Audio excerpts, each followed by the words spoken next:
Mr. President, request that proceedings under the quorum call be dispensed with. We're not in a quorum call.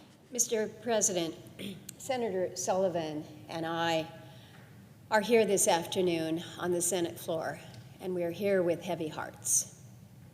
We're joined in the gallery by friends of Alaska because last Friday, our Congressman Don Young, the Congressman for all Alaska and the Dean of the House, who served our 49th state ably and faithfully for the last 49 years, passed away as he was flying home to be with the people of Alaska, seated next to his wife, Anne. He passed peacefully and left this world. There is no doubt that Congressman Young lived a large and a full life. He was 88 years young, and we always referred to him as young, not old. He accomplished an incredible amount across the many decades that he served Alaska and served his country, but that doesn't make the loss any less sudden or any less devastating, and it doesn't change the fact that we are now left with a hole the size of Alaska in our congressional delegation. Mr. President, we were a team. We were small but mighty. You've heard me on this floor talk about the last great race, the Iditarod. And no dog team can make it without the leader. We all know that. But you got the swing dog and you got the wheel dog. And we've all kind of taken different points on that team. But it's always been with Don Young. I was home over the weekend. I spent the weekend there reflecting on Don Young's life and on his legacy. I had a chance to speak with his wife, Anne, over the phone. I talked with his daughters, Joni, who we know well, and Dawn, sister. Talked to a lot of friends who shared some stories about our congressman. Many of those stories are probably not fit to print in the congressional record, but lots of reliving of the life and times of Don Young's. But for those who didn't have the privilege of knowing Congressman Young, as so many Alaskans did, he was all of the things that have been written about, all of the things that have been said about him these past several days. He was all that, and he was more. He was larger than life. We keep saying that, larger than life. He was colorful as they come. He could be tough, he could be gruff, he could be very feisty, but he was warm, engaging, he was charming, but most of all, he was passionate. He was a passionate man about Alaska and Alaskans to his very core. And he was loyal. He was loyal and devoted to his family, to his friends, to his staff who served him, and loyal to the people that he loved so dearly.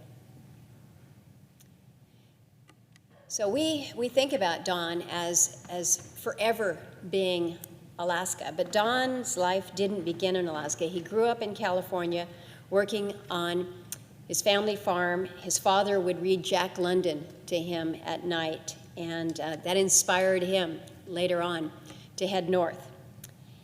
He served in the Army with the 41st Tank Battalion, and then after graduating from Chico State College, he answered the call of the wild.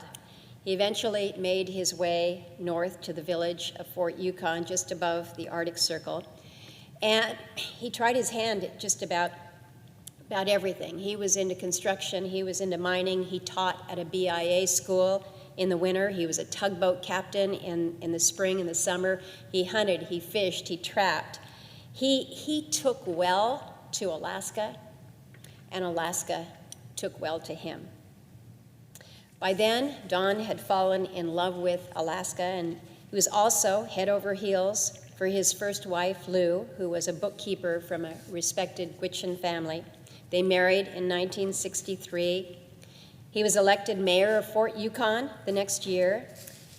Didn't spend much time as mayor, moved on to the House of Representatives, the Alaska State House of Representatives, and then in our state Senate. But where he would really make his mark was at the federal level as a member of the House of Representatives, which he joined in 1973. And initially it didn't start out so well. He lost the election in 1972 to Nick Begich, only to win it in a special election in March of 1973 after Congressman Begich went missing after an airplane accident. But once in office, Don Young never stopped winning for Alaska. In his first year in office, Congressman Young helped authorize the Trans-Alaska Pipeline, which has been the economic backbone of our state ever since. Not long after, his colleagues chose him as their freshman Congressman of the Year. There are so many legislative accomplishments over the course of the Congressman's life. Too many to list here, but just to highlight a few. In addition to the pipeline authorization, he helped establish the 200-mile fishing limit and contributed to the Magnuson-Stevens Act, which has allowed Alaska to maintain its world-class fisheries. He wrote the National Wildlife Refuge System Improvement Act, which guides the use of millions of acres of those lands. Congressman Young passed legislation to open a small part of the non-wilderness 1002 area in the Arctic National Wildlife Refuge. And he did this a dozen times before we steered it into law in 2017. And believe me, Congressman Young reminded me every time how many times he had actually got it across the finish line in the House. But Don never, ever gave up. And given the way of the world now, his commitment to energy security should be more appreciated than ever. He enacted important measures as chairman of the Resources Committee and a landmark transportation bill, Safety Lou, as chairman of the Transportation and Infrastructure Committee. And he was a strong champion for Alaska Native and Native Americans. Don was pretty independent. He was independent in his thinking. He was not afraid to vote his conscience to help Alaska. Just before he left Washington, D.C. this past week, he was involved in the reauthorization of the Violence Against Women Act and had helped considerably with the tribal title in that act. I also seriously credit him, for garnering enough Republican votes in the House last year to ensure that the bipartisan infrastructure bill could finally move across the finish line. He knew that that measure was good for Alaska.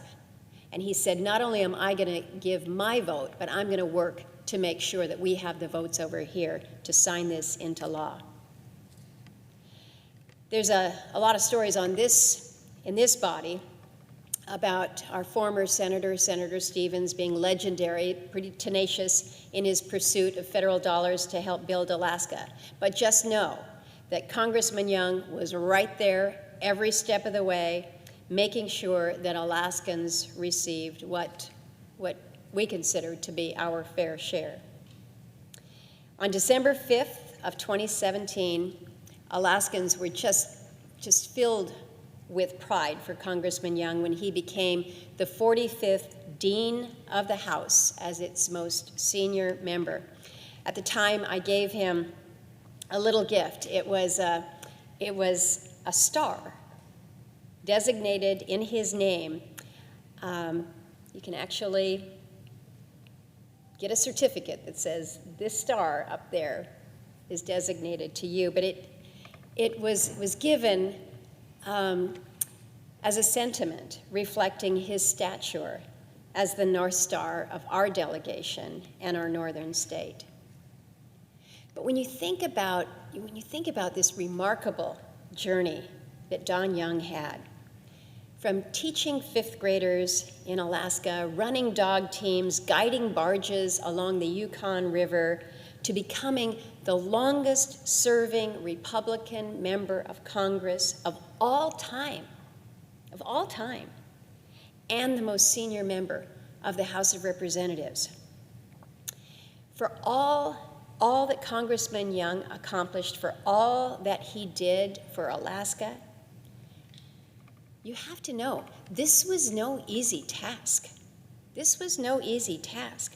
For 49 years, he stood alone in the House of Representatives as the sole voice for Alaska. We only have one congressman for all Alaska. Only 7 states have just one congressman. And of course, Alaska is further away from Washington, D.C. than all of those states, bigger than all of them combined. And our vast amount of federal acreage means that we have more issues, and perhaps more complicated issues, that have to be addressed as well. But none of that mattered to Don Young. He took the long trips back home in stride. He would use his time on the plane to meet people, to talk to them, to just have conversation, try to understand their priorities and concerns. But he was making friends. And he did the same here in Washington. He worked tirelessly here to build relationships, build alliances that would help him help Alaska, help address our state's challenges. And it wasn't as if he was seeking out bipartisan relationships necessarily. Don was just the kind of guy who would make friends. The record shows that Congressman Young was one of the top legislators of our time. He was the primary sponsor of 123 bills that became law. You go over to his office and you will see pictures on the wall of 10 different presidents that signed into law different measures that Don had participated in. And again, recall, Don Young was one of 435 voting members of the House and the only one there to represent Alaska. And he was repeatedly named one of his chamber's most effective members. And Don Young was old school because his relationships really ran on both sides of the aisle, starting with Speaker Pelosi, Leader McCarthy, spanning the spectrum of all who would work with him. And he really did work tirelessly to do what was right for Alaska, because at the end of the day, that's all he cared about. And he was pretty open about that. Being a congressman for Alaska requires every last bit of you. It requires tremendous sacrifice from you and your family. If you don't trust that, if you doubt that, just ask Ann Walton Young. Since they married in 2015, she has been by his side literally every day, in the office, traveling with him. She knows the work ethic of this man. She knows the heart of this man, and she knows how hard he worked for all of Alaska. But from his first day through his last day, 49 years and 13 days, Don Young gave it his all. And as a true man of his people, he was just the right Alaskan to serve in the People's Chamber. Senator Sullivan and I are going to have a lot more to say about our dear friend, our partner, our team leader in the coming days and weeks. We will have a number of occasions to honor his life and legacy, including on March 29th, when he will lie in state in Statuary Hall for a deserved tribute. For today, however, our reality is that for the first time in 49 years, Alaska does not have a congressman in the House of Representatives. For the first time in 49 years, Alaska does not have Don Young there to defend, to advocate, and to legislate on our behalf. And I'm heartbroken. And so are countless Alaskans and individuals across the country whose lives happen to intersect with this legendary legislator. On Saturday morning, I got a text from a former staffer he left years ago, a young man, and he said in his text, he says, "Don Young was the only congressman for all of Alaska, for all of my life. I will miss him." We have lost a giant who we loved dearly and who held Alaska in his heart, always. We thank him for everything he did for us to build our state and fulfill so much of our promise. We owe his family, his wife Anne, his daughters Joni and sister, a debt of gratitude for sharing him with us for so long. Together with them, we mourn for our late congressman, Alaska's champion, and our dear friend, Don Young.